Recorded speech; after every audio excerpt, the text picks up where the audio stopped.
I was born with a speech impediment, so I didn't speak for 6 years. 36% of creators earn money but not enough to cover expenses. 11% don't earn any money at all. Corporate travel. So I have 8 years experience in corporate travel. If you niche down too little, then it's going to be harder to find those partnerships, those deals and those opportunities. I think you've definitely made it clear that it is possible to not necessarily have hundreds of thousands or millions of followers and still make a full-time living out of content creation.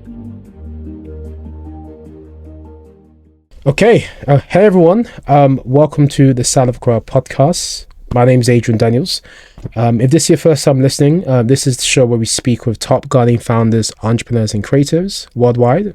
And the aim is to leave you behind with call to actions, with takeaways that you can apply eventually, ultimately in your business, in your life, in your career.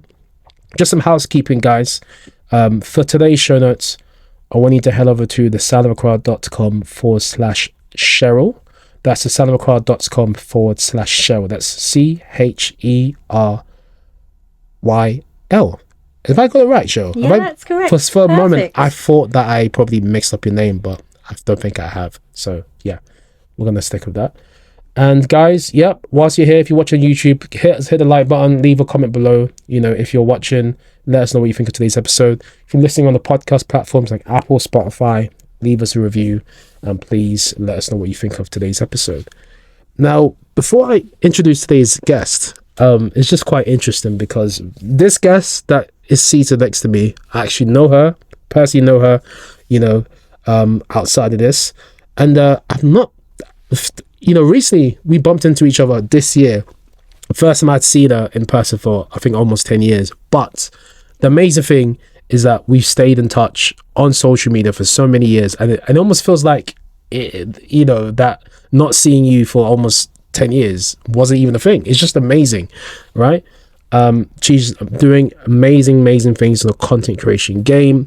I mean, we're really going to dive into how you guys can transition from work, if you're working a job full-time, whatever it is, and you want to kind of take the leap, conquer your fears into content creation. Cheryl's the person that we're going to chat with.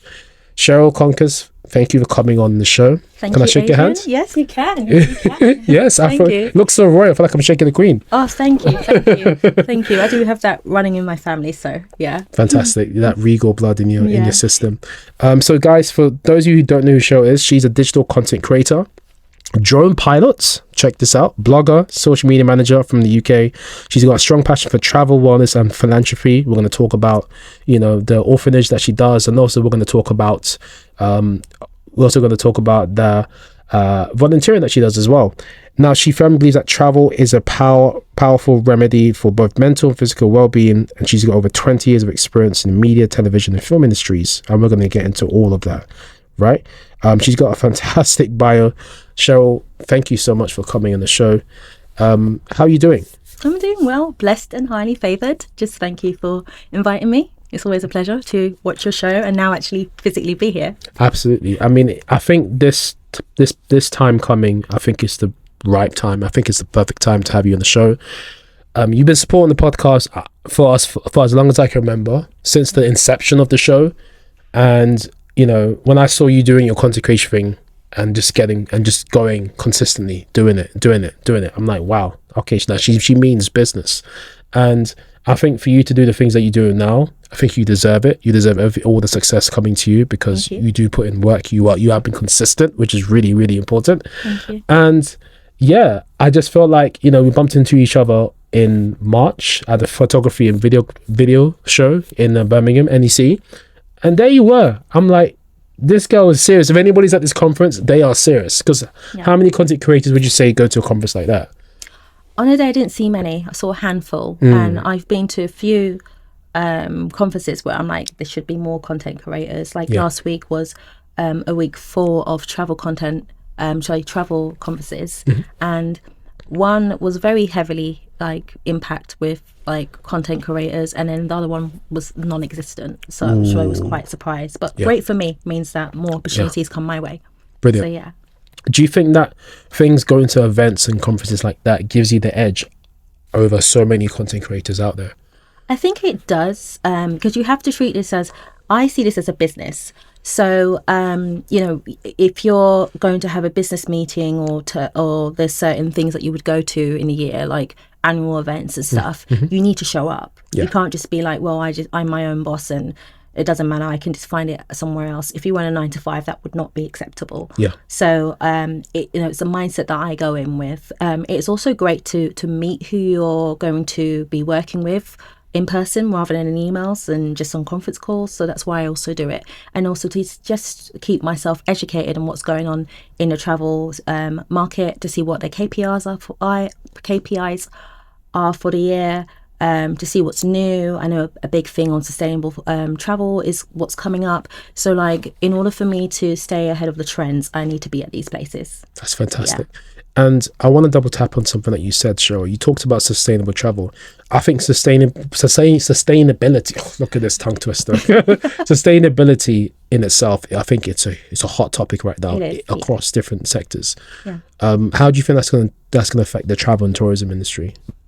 I think it'll affect it for better. So where I used to work in my company, I actually was a remit for corporate travel. So I have 8 years experience in corporate travel. So it's no shock there that I went into something when I was in the 9 to 5 that was related to travel.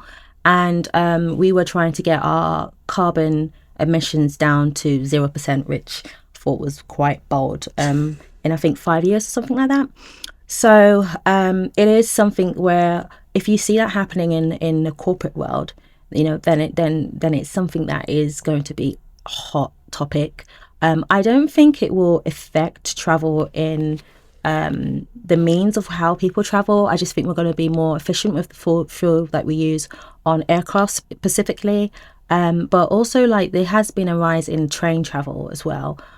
So like, hopefully, depending what Eurostar's thinking, there might be some more routes in Europe if it's feasible. Because I love taking the Eurostar to Paris rather than taking the plane, and that is what I see as sustainable. So I just feel like there's going to be more sustainable routes, hopefully, in the next 10 years. And the Eurostar might hopefully expand. So fingers crossed. Brilliant. That's something I would have loved to double tap on, Eurostar, and I feel like we could have a whole episode just focused on travel. But today I brought you, and I think I'll definitely want to bring you in again. But today I brought you in because I want us to kind of dive into how the listeners can transition out from the corporate world, which you've just mentioned, into a content creation business.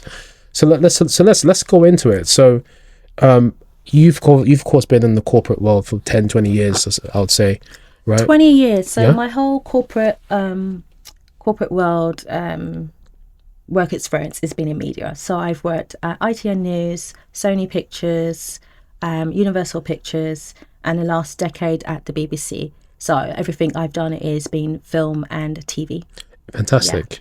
So you've been heavily involved in the entertainment kind of media TV world. Hey Global Ghanaian citizens, I hope you enjoyed this episode. It's just a very quick announcement. For today's episode offer, I'd like you to check the link in the description below. This is a special offer that we managed to secure in partnership with one of our guests or one of our partners. So please check the link in the description below for today's episode offer. You'll be able to take advantage of what we have in store for you today. I hope you enjoy the rest of the episode, and I hope you enjoy the offer. Take care. And news. Sorry, and news. I forgot about news. Okay, news. Great.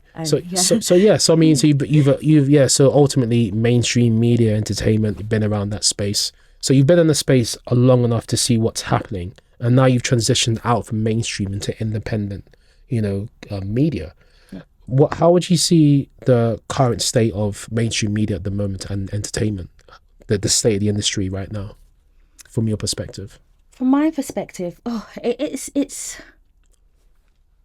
it's a world that is slightly starting to blend, especially in formats. Like when you're looking at Strictly Come Dancing now, you have a lot of stars where people are like, I don't know who that star is. You find out that they are just a YouTuber most of the time, or a content creator. So those two worlds are starting to cross over. One thing that has been very dominant so far is the way advertising is done. So because on mainstream media, when it comes to television, most people like to skip the adverts. So like there's ways, like most people are streaming now, so adverts don't get seen. So now adverts are now moving into the social media space. And yeah, we are now the advertisers, as I like to say. I'm a walking advertisement.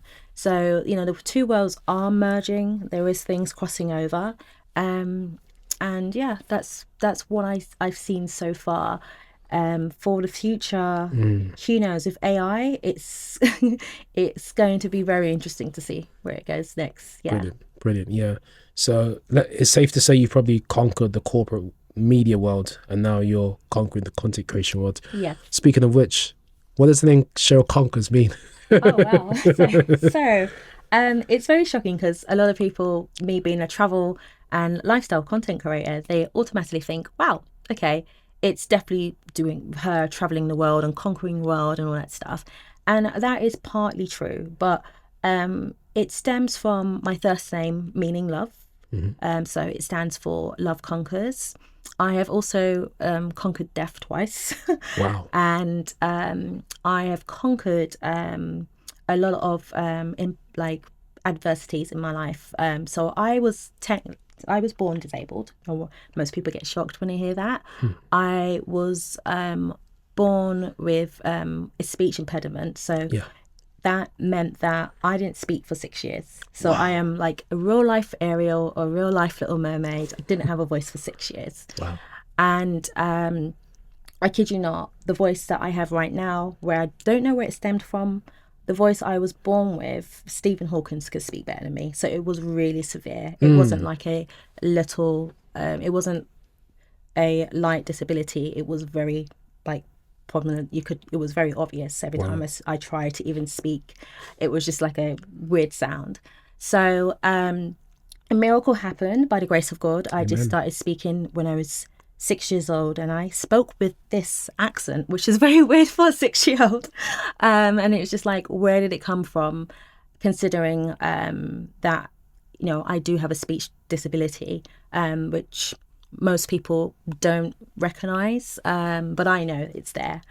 So yeah, that's why it's called CHERYL. My brand's called CHERYL Conquers, because I've conquered a lot in life. Yeah, and I've conquered everything they said was impossible. I can't do phonetics, but I can read and write, and I have a very hard geeky degree. So just shows that you can conquer anything in life as long as you put your trust in God, and yeah, you'll be fine. I love that. Wow.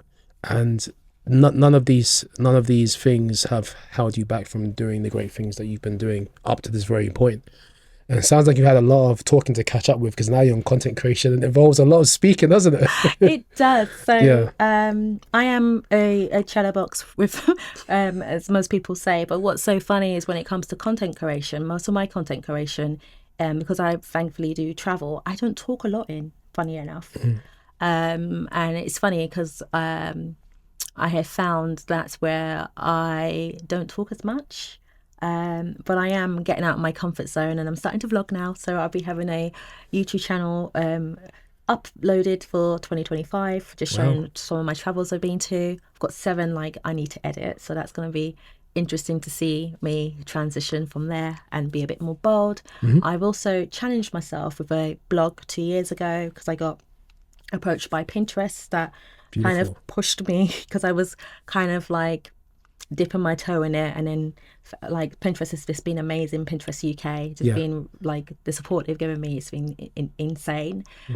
So I wouldn't have a blog if it wasn't for them. And that's challenged me with the speech impediment I had, considering that I can't do phonetics. So it has it's been a great journey. Been talking through vlogs, now I'm going to talk on vlogs. So yeah. I'm looking forward to seeing you on YouTube. I mean, your Instagram's fantastic. Just seeing your drone shots, your videos of you traveling around the world, just seeing you create all types of content, food content, you know, promoting different brands, hotels, etc. Like, you've got a nice spectrum of content you created, and then vlogs, I think, is going to show a different side of CHERYL Conquers, which I'm excited for as well. But yeah, talk to me about Pinterest very, very quickly. I think it's a unsung hero that is, I think it's overshadowed by overlooked by a lot of content creators. I think it's a hidden gem if you know exactly what you're doing. Yeah. Talk to me, Cheryl. I love Pinterest, and I think you've just hit the nail on the head. It is a hidden gem.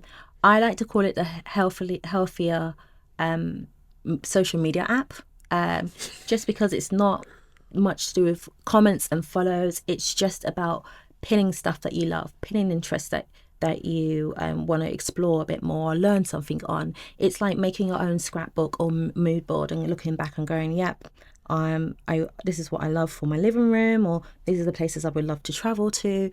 It's just like a collage of your interests, which is lovely. Yeah, I think it's untapped app that people need to use a bit more. And there is a lot of opportunities in there that people are just not aware of. Yeah, absolutely. Yeah. It's something that came up this year that I thought, this is something that I really need to have another look into, surely, because there's so much talk of all our platforms, Instagram, the TikToks, they get lots of noise at the moment, YouTube, but Pinterest is one that is usually forgotten about. But hey, Pinterest, we're showing you love today. Of course, you're not sponsoring me, but we're showing you love today. So yeah, moving on, I want to go back slightly, rewind slightly to your corporate career. So what was that penny drop moment where you decided that you wanted to kind of like dive into content creation, or should I say conquer, go into content creation full time and conquer that that invisible wall that people don't want to cross? Yeah, so it kind of started in unfortunately the pandemic. So when I started Pinterest, the only thing I would share is travels, because I love traveling. It's my passion, and that was the thing that I wanted to just upload, and not just to share, just to be like, I've traveled here. It's just something that I wanted to see, like kind of document my life and be like, oh, look back and be like, oh, these are all the places I've traveled to. That was for my own personal use. And then as I was doing that, so this is how I slipped into this by accident, but a beautiful accident. Yeah. A lot of people are like, are you a content creator? I was just like, no, what is that? And they're like, you should take that seriously. You should be a content creator. And I don't like the word influencer. So I was just like, oh, influencer, definitely not. And I wouldn't call myself an influencer, because travel is more subjective, and there's a bigger cost. So I can't just be like, hey, buy this trip, it's £5,000. Like, no one's gonna, there's a certain clientele, like when you're doing fast moving products, which are usually have a lower value to it, then it's easier to like kind of influence people to buy certain things. It's true, travel's always with taste, because I ski, and I know many Black African Caribbean people that will be like, I am not skiing. So like, that's why I don't really say I'm an influencer. I'm more of a content creator. I'm more about creating that experience of travel, that wellness behind it. So when 2020 hit, I was very fortunate not to be furloughed.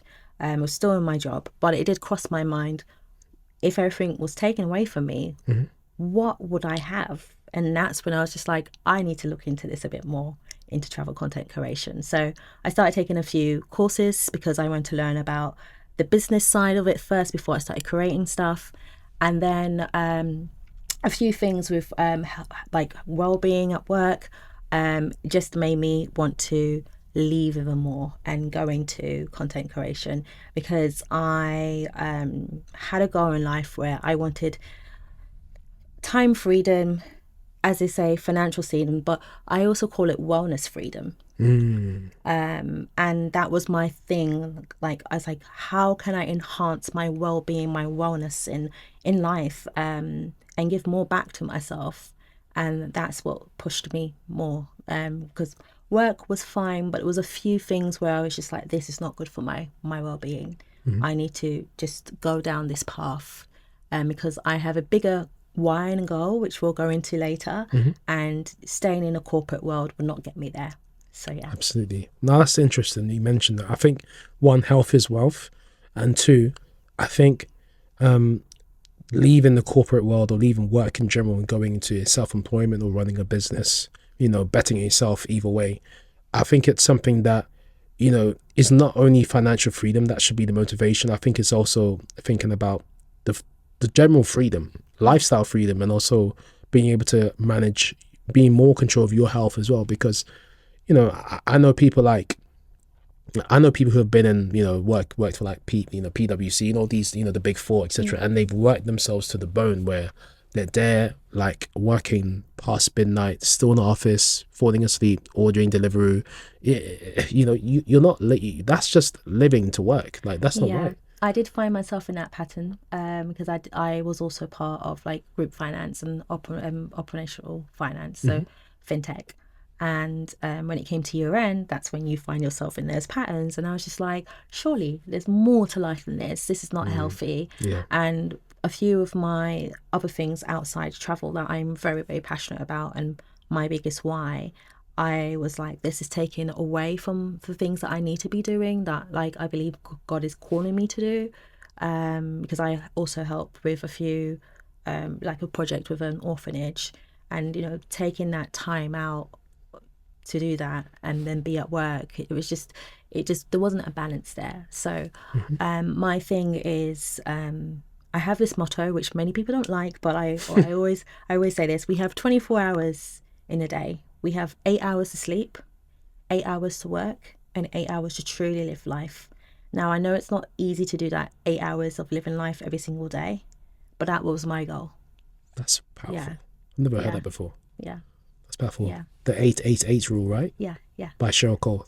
Yeah. I mean, by Cheryl Conkers. Yeah. What do I say? Where did Cheryl Cole come from? I think it's alliteration. It's alliterations. I love the alliteration, Cheryl Conkers. Which is why I got Cheryl Conkers. I love alliteration CC. as well. I love it. Yeah. Wow. No, that's really inspiring. We'll leave that in the show notes in the podcast description. Okay. I want to double tap on the movers, right? Yes. That's the orphanage, the volunteering that you're really passionate about. Yeah. Whilst you're there, tell us more about that. Yeah, so I was very fortunate to go to Kenya last year for an orphanage. I do a lot of self-development courses and stuff because I'm very much about the conscious and subconscious mind and just hitting my goals, because I knew what I was trying to do in life. It's not easy when you don't have that tribe. I know I had to take a lot of courses to keep me accountable. And just to make the path a bit more clearer for me. So it was my mentor's orphanage. I got invited by him to come and support them as a volunteer. Wow. And then whilst I was there, I was moved so much. It made my why even stronger. So everything that I do with my content creation and all the other arms of my business is purely for the 343 children that we have in Kenya. Whoa. Which is always expanding. Yeah. Next time I go, it could be 500 children. And that's my biggest why. So when I was there, impacted in such a beautiful way that I wanted to make sure that I could help just in any way I could. So I was just like, when I was there, I remember ladies called Madam Polivia, who helps run an orphanage in Kenya. I said to her, I will be with you guys for the next 10 years. I promise you. And I'm a girl that when I don't break promises, so my word is my word. If I say I'm going to be somewhere, I'm going to be somewhere. It's like, that's how I am. I love that. So I knew already that was my mission for the next 10 years. And I just thank God put me in that situation. And when I said that, since last year, December till now, so almost a whole year, I have actively been in meetings, daily meetings with the orphanage, just sorting out things for the children in the orphanage. I've had a few like online classes with the children, just like them asking me questions for like advice and support in life. And through all the things we've been doing, we've now decided to set up a separate side of the orphanage, because it's not my orphanage, obviously, but this is where I sit as a trustee on the board, is the movers. So the movers is a group of ladies that we all met at this orphanage trip that have decided to help people that have fallen through the society cracks. So when I say that, it's people who they need help, just like orphans. So they might not be complete orphans, but there might be, let's say, for example, we have someone called Kevin. He is an orphan, but he's raised by his grandma. So it's not. So he does have family there. But his grandma being elderly, there's things that she obviously can't do. So that's where we step in.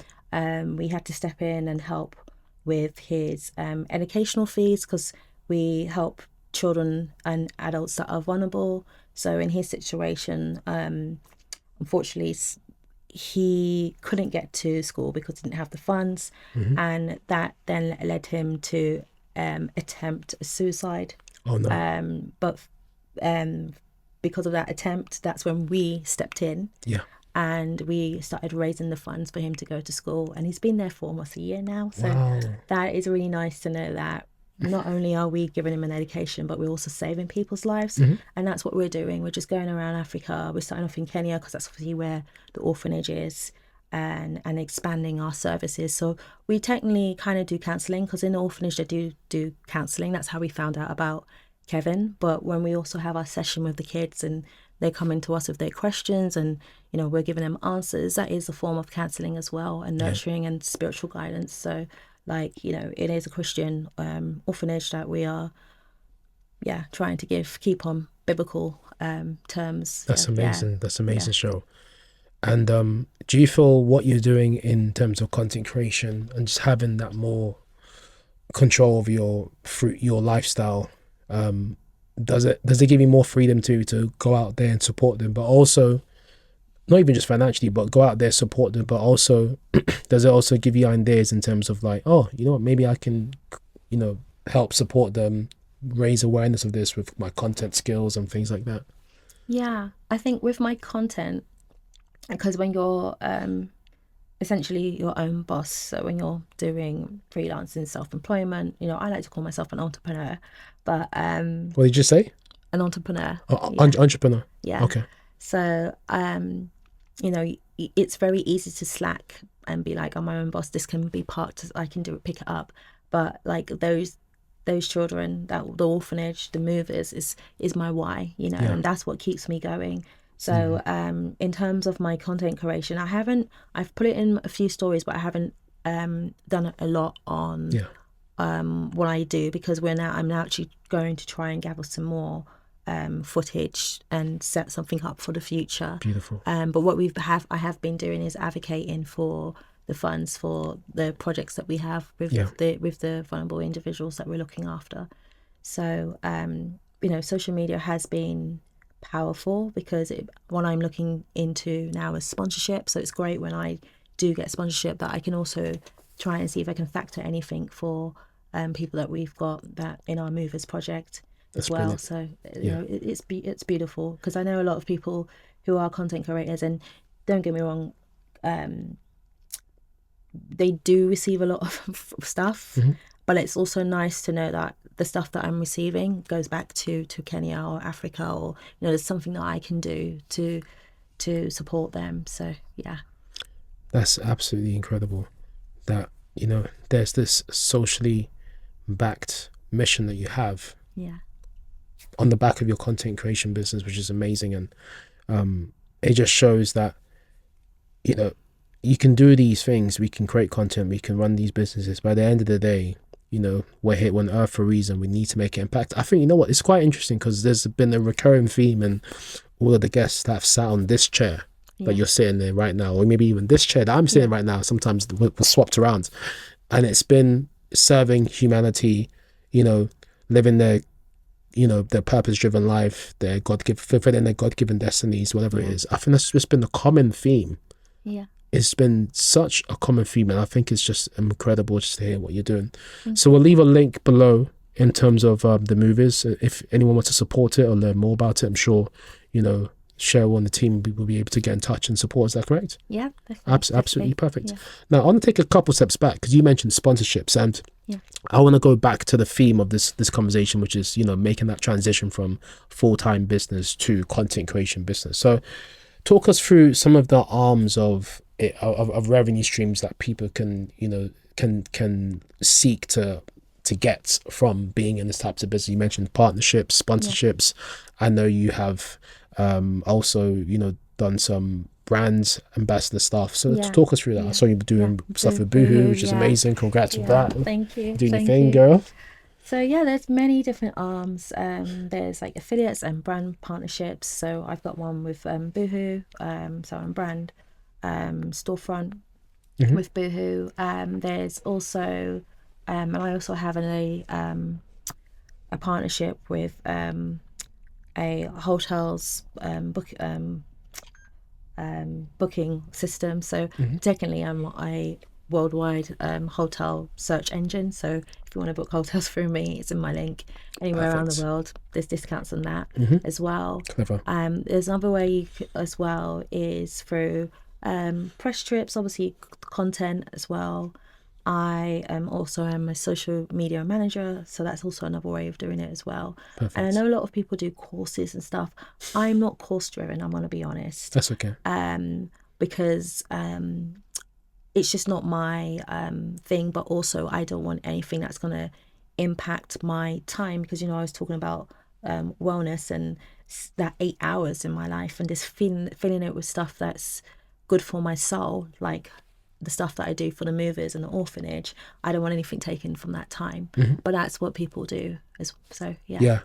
There's a number of different ways. No, that's a good way to kind of like set boundaries around what you're doing, because it's so easy as a content creator or entrepreneur, business owner, whatever you want to call it, to just be on your business, 24/7, right? Yeah. But you can burn out if you do that. That is very true. I've learned that the hard way. Oh no. I think that was where I was juggling corporate and also content creation, and then when I finally made a transition, I traveled for a long length of time. Yeah. And then when I came back, I was just like, everyone's like, so where are you going to next? And it wasn't that I didn't have anywhere to go to next. It was just, I was so drained, and I was just like, no, I don't want to go anywhere for the next 3 months. I'll figure it out later. So yeah, it is very, it can burn you out, but I also think that there's a time and season for everything. So that is it's very important to know what I would have done. I don't regret what I've done, but it's very important to know what seasons is best for content, because sometimes you could be burning yourself out, and then you think, why is the content not performing well? And it's because it's not the season for it. Maybe that's the season where you do something else in the background for your business. So yeah, that's what I've learned. Yeah. Interesting. That's very insightful. Never really thought about it that way. But yeah, I think there's clearly a strategy behind content creation as well. Definitely, yeah. And that again could be a whole conversation. Yeah. So talk me through, CHERYL, like some of your favorite piece of content that you've created, and maybe some of the most popular piece of content you've created as well. So my favorite piece of content is drone content. I love those ones. Everything on my DJI Mini. My passion is droning. If my whole entire page could be droning, it would be. The only reason why it's not is because there's a lot of rules and regulations around droning, and I tend to go to a lot of cities, and once you're in a city, it's a no-no.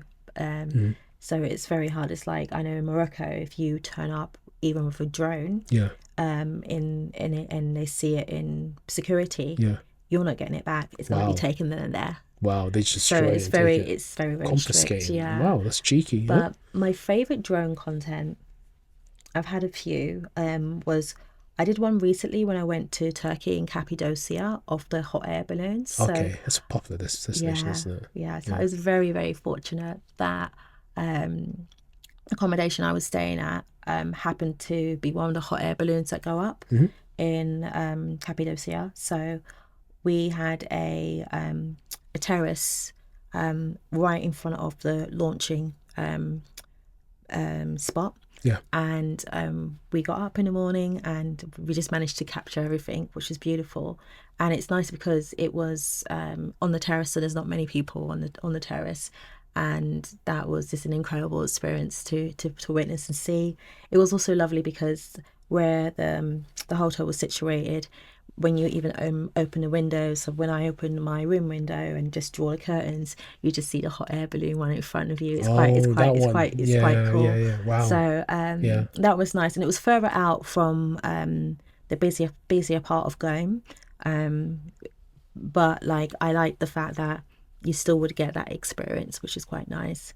And then my second favorite one would have to be when I went to Kent. Yeah, so I went on this okay, I was waiting for you to say a country. You said Kent. Yeah. And the windmill, there's a windmill in Essex that I went to as well.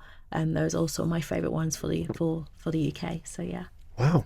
Yeah. Beautiful. You know, I think it just shows that the simplest things or the simplest places can also create the best pieces of content as well, isn't it? Yeah. Yeah. Some people think is usually all the glitz and the glamour and the fancy places, you know, the shiny objects, the places with the most shiny objects, but not necessarily. I think it's more about the creator than the actual place itself that can bring content to life, isn't it? Yeah. Amazing. Do you have any favorite content creators out there? Like maybe it can be any platform. I like Sammy Vagabond on Instagram. I think he's quite good. I think he's another travel creator. Yes, as well. yes. I thought he was a travel creator. Yeah. My favorite one, was a travel content creator. Now she's more lifestyle, home renovation. It's Lydia Dinger. I just have a thing for Kenyans. I just can't help it. And I'm not even Kenyan myself. Yeah. And she's just amazing. I just love her spirit. And if you're like an inspiring content creator, especially a YouTuber, she gives you a lot of hope, you know, as well. A lot, and she's so transparent as well. Yeah. So that's what I like her a lot. And then there's another content creator who also does travel called Tati, who's also Kenyan as well, who I've met in person. She has a podcast called Creators on Creators, which is really, really amazing. She has a lot of good insights on what's going on in the content creation world, which is really nice that she's sharing that. So yeah, those are my two favorites. Yeah. Well, something's clearly happening in Kenya. It has to be on the map for me. It's on the radar now. It is, yeah. Yeah, I've done a lot more exploring in Africa this year for sure. Like Zimbabwe. Where else did I go to? Rwanda. But Ghana soon. Yeah. Now, you mentioned Kenya, and it's making me think about tourism boards and stuff. Of course, you're a travel content creator. How important is it for travel content creators to have relationships with tourism boards and authorities and people like that? Oh, very important. Really? Very, very important. You know, there seem to be the gatekeepers, I like to say sometimes, of trying to get on a press trip or just doing anything especially when it comes to like droning and stuff. It's very helpful having them on your side. I remember there was a company that I was looking to do some business with, and because they mainly do tours and stuff, they obviously don't have like accommodation or flights and all that stuff. And that's where the tourism board comes in. They are able to source all those other elements of tourism that you need in order to make the trip happen as well. So like with tourism boards, it's also just good to have them in your books, because through them you're able to get more contacts for other things and just know what's going on different seasons as well. So like, say for example, Taiwan is one that I work with quite closely. They invite me to a few things. So they have an exhibition now that's called Waves of the Wonder, or one of the waves, that I was invited to, that I got to see. And it's just seeing all the stuff that's they're highlighting for tourism in Taiwan. So I get to see what is the new things that they are putting forward, the destinations and stuff. So that's quite interesting, because trying to do that by yourself is a lot of work, and also you tend to miss these gems when you try to do it yourself, the research. So it's always like great to have the tourism boards on your side, because you get to discover new things that you won't be aware of if you were, you know, you just wouldn't be aware. So that's quite good. That's amazing. Well, I learned something new today. Absolutely. And so clearly being a travel content creator, of course, there's a number of things to consider. Now, for someone that wants to step into that, being a travel content creation, it could be part-time, it could be full-time, what steps would you say that person needs to take? But before I go into that, I've got some interesting stats here in terms of the content creation world, right? Yeah. It says over 36% of this is stats released between 2022 to 2024. 36% of creators earn money, but not enough to cover the expenses. 11% don't earn any money at all. 10% of influencers earn $100,000 or more each year. Only 0.3% of YouTubers earn $5,000 or more each month. 96% of online creators earn less than $100,000 per year. Only 12% of full-time creators make more than $50,000 a year. This is some interesting stats. Yeah. So clearly, the stats say that it's not as easy to be a content creator, and that's more so even a full-time content creator. Yeah. What would you say are the things that people need to consider to successfully become a full-time content creator? Well, a few things. Yeah. First thing is your why. Mm-hmm. Your why. You have to be driven by your why. Like my why is, to do with the things I mentioned before: time freedom, wellness freedom, financial freedom. But my biggest why is the 340 free children in Kenya. If I don't do anything, then I can't give anything back to them. Keeps you going. That's what keeps me going. Because with the content creation world, it's very easy to go up and down, and that also will show in what you earn as well. And so that would be my first thing, your why. The second thing is pick your niche really well. This is where a lot of people tend to slip up. So either people niche down too much, or they keep it too expanded too wide. And the problem is, if you niche down too little, then it's going to be harder to find those partnerships, those deals, and those opportunities. Yeah. And then if you niche down too wide, so if you niche up too wide, yeah, yes, it's great because it means there's more opportunities. But then the problem is your message kind of gets diluted, and there's nothing to say that you're like different or special or unique because you're doing everything, so you kind of it's not the best because you don't have your signature, if you get what I mean, it's for true. what you're known for. It's true. And that's what I've noticed with content creation, is all about that signature that person has. So pick your niche very well, and also you have to obtain that lifestyle as well, because content creation is a lifestyle. Like I know someone that does eat some Reese's, the chocolate. I love Reese's. So that's their lifestyle. They have to eat Reese's all the time. Imagine if you didn't like that. So if you had a lifestyle where you're like, okay, I'm doing 5 different things, which you've opened up too wide, you're going to have to do that non-stop, and that's where people get creative burnout as well. So just pick your niche very well. Like travel, for me, I absolutely love travel. I can do it all the time, and what I like about travel is it's not just overseas. Also your own neighborhood is travel. There's so many things you can do around staycation and stuff. So that's why it's very easy for me to implement travel and lifestyle in general in what I do in my niche. And then the third thing is diversify your income.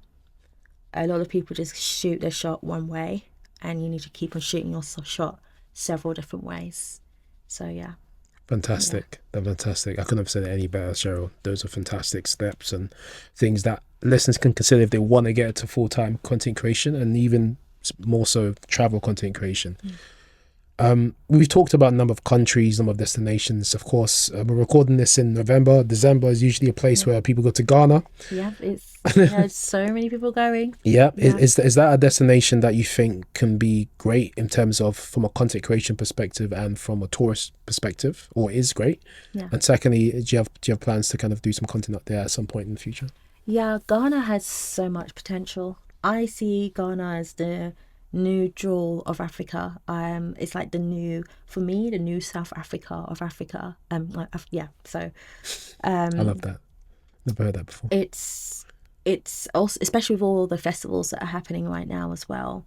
And there's something for everyone in Ghana, so that's what's really good about it. The only thing I would say when it comes to Ghana is looking at social media, because now everyone turns to social media to like kind of look at travel content and less YouTube. True. Is their presence on tourism.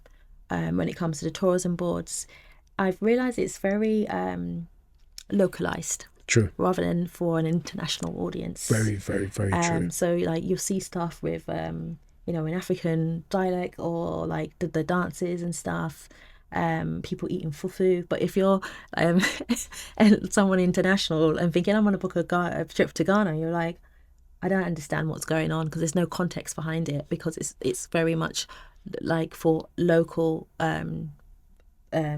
people that live in Ghana, and they don't really think internationally.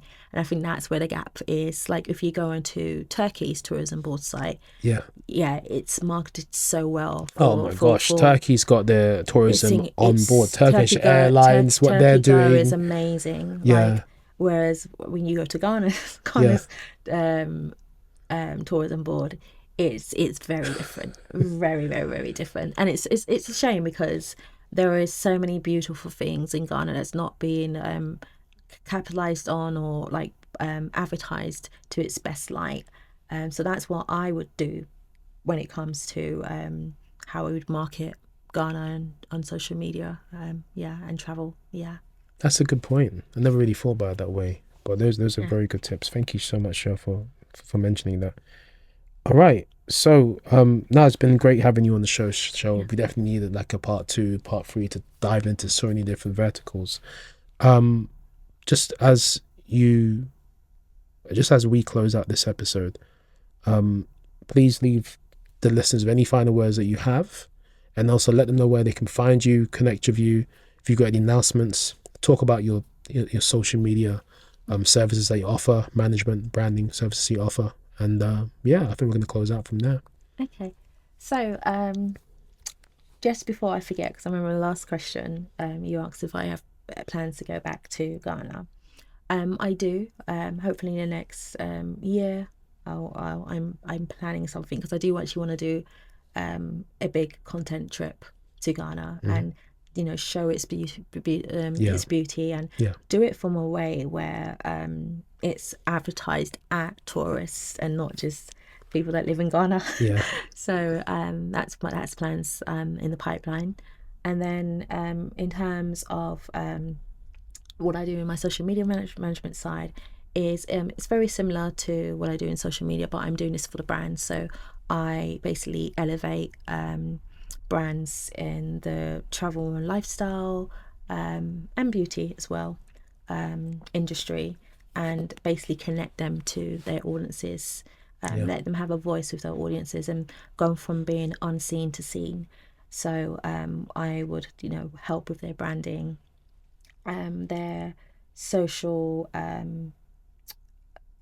narrative on how they speak to their audience, because with social media it's all about being authentic and having a message, because people don't buy into the why, they buy into what's in it for them, and that's where a lot of brands and stuff miss that point. So, we're buying into, put it this way, it's all nice seeing the iPhone does this really well with the features of stuff. There's no point of selling features to people going, okay, so it has this and this and that and that and that. People want to know why should I, what's in it for me. There was this advert for iPhone where I think it was a truck that was just driving down the road for hours and hours, and that was just the advert. They didn't speak about beach features, they didn't speak about we're the best phone and this is why. That was the advert, but yet they still have people queuing up in every single year when the new iPhone comes out, and that's because people don't like being sold at. They want to know what's in it for them. And Apple does this really well, setting the lifestyle that it's going to give you. That was done to show how long the battery would last, and that's what people want. They're like, oh yeah, that's great, it means that I don't have to charge my phone every few hours. I know I can leave my house for the whole day and that's it, and that's why people want to know, like, that's a benefit for me, so So that's what I do with social media. Basically, I communicate that to the audience why this is essential for them, why they want this, rather than sending it at them. Got it. And then in terms of the movers, I think we've covered that service already. We have the project with Kevin that's still going on. So we managed to get him through the first year of high school. We're still fundraising for his other 2 years. So all those details I'm sure you'll put in the show notes below. So, and if you also have any, if any of the viewers have any other organisations that they feel has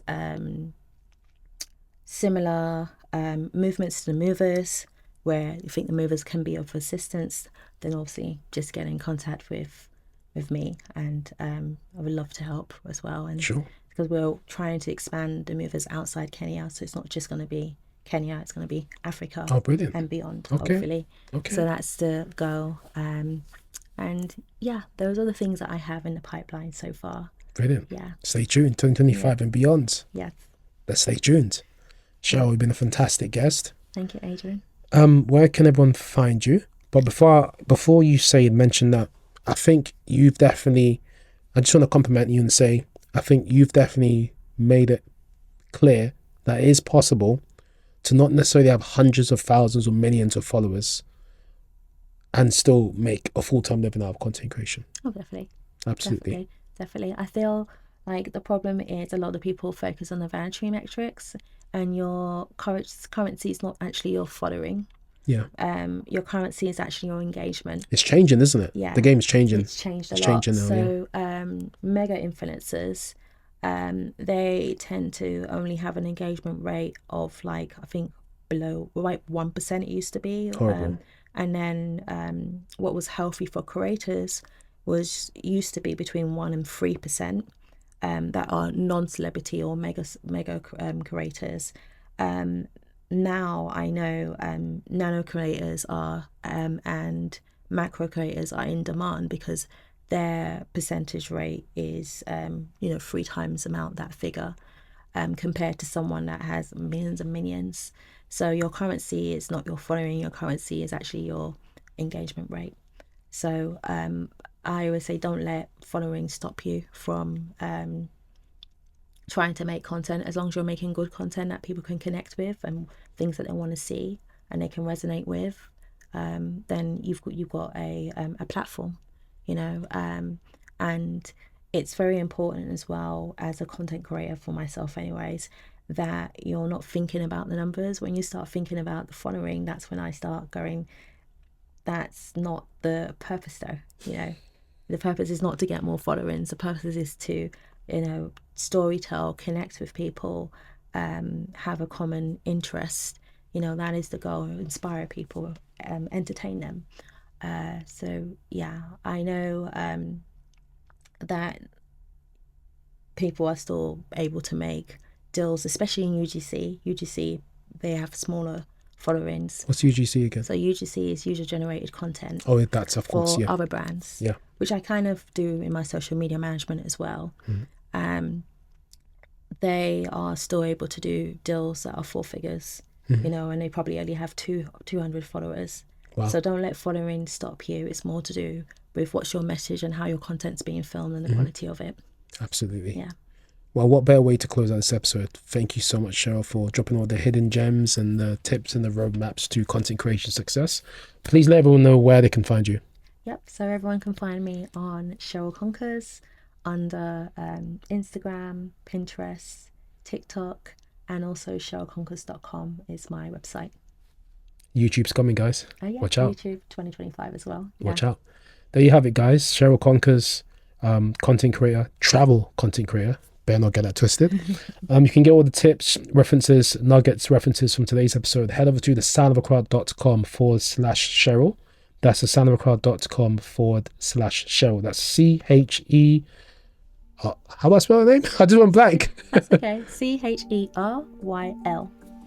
Whatever she said. Yeah. Thank you, guys. See you in the next one. Take care. Bye-bye. Hey everyone, thank you so much for watching to the end. Really appreciate it. Now, if you want to get more updates from podcasts like this straight to your inbox, I will encourage you to sign up to our weekly newsletter. You can find a link in the description below, or just head over to thesoundofaccra.com/newsletter. Okay, you'll be able to get the latest podcast updates. You'll be able to find out exclusive offers, exclusive opportunities. You'll be able to gain information on so much more. Hey everyone, thank you for watching this episode to the end. Really do appreciate it. Now, if you want to get the latest updates straight to your inbox from us, including the latest podcast episodes, including exclusive offers and opportunities, including upcoming events, news, so much more, just sign up to our weekly newsletter. You'll find a link in the description below, whether you're watching on YouTube or you're listening on the podcast players, or just head over to thesoundofaccra.com/newsletter. That's thesoundofaccra.com/newsletter. Look forward to seeing you soon. Thank you so much.